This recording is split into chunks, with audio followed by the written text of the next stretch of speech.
What on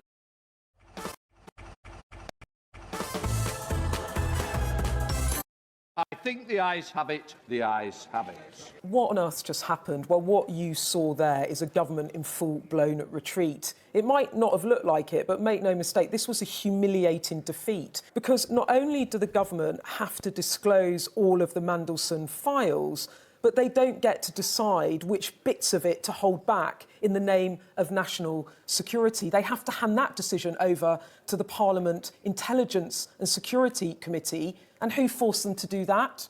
Their own MPs. There are well-worn filters through Parliament, through the Select Committee corridor, and there are various committees that could have locus in this space, to properly and sensitively handle information. I think there is consensus, Mr Speaker, that everybody wants as much information as possible in the public domain so that we can get to the bottom of what has happened. Now, that intervention, and all of it, I should say, was kicked off by none other than Angela Rayner earlier in the debate, only came about because Labour MPs don't trust their own government. They want independent oversight of the Mandelson files. And if that wasn't a low point, it gets even worse for Keir Starmer, because the Met Police has now said that they don't want the government to release any evidence that might prejudice their investigation, the very evidence that Keir Starmer wants to release to prove to his MPs that he really was deeply misled by Mandelson. So that's another problem for Keir Starmer. The PM is in a serious bind because he needs to prove to his MPs that he was seriously misled. And I can tell you that his MPs are febrile, some of them feeling very, very compromised and wondering what they should do next. So this is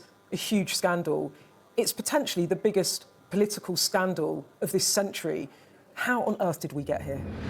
He betrayed his country, his parliament and his party, Sir Keir Starmer told MPs, insisting he regretted appointing Peter Mandelson as ambassador to the United States. Later, Number 10 said new information had emerged in September which showed the depth and extent of Mandelson's relationship with Jeffrey Epstein was materially different from what he had claimed, and so he was sacked. But Labour anger over the vetting process and the Prime Minister's handling of the appointment is only growing, as Anya Pop reports. Mandelson lied throughout the process and beyond the process. He lied, and he lied again to my team. No shortage of superlatives today. He's betrayed our country. As a beleaguered Keir Starmer on the back foot tries to distance himself from the disastrous decision to appoint Peter Mandelson as his US ambassador. A political drama, say those opposite, of his own making. Can the Prime Minister tell us, did the official security vetting he received mention Mandelson's ongoing relationship with the paedophile Jeffrey Epstein? So clear. Prime Minister. Yes, it did. As a result, various questions were put to him. I want to make sure this House sees the full documentation so it will see for itself the extent to which time and time again Mandelson completely misrepresented the extent of his relationship with Epstein.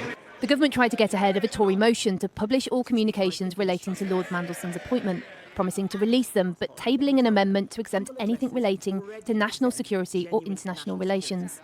What we've got here is a really awful moment where people will think all their prejudices about politicians are proved right. And, you know, after all my decades in the House of Commons, I absolutely believe that Peter Mandelson is the exception, not the rule. And that's why the government have got to step forward with making good on all the pledges they put in their manifesto to change the processes, to change the laws in order to clean up politics. And they really need to do that urgently now. Harriet, your reaction,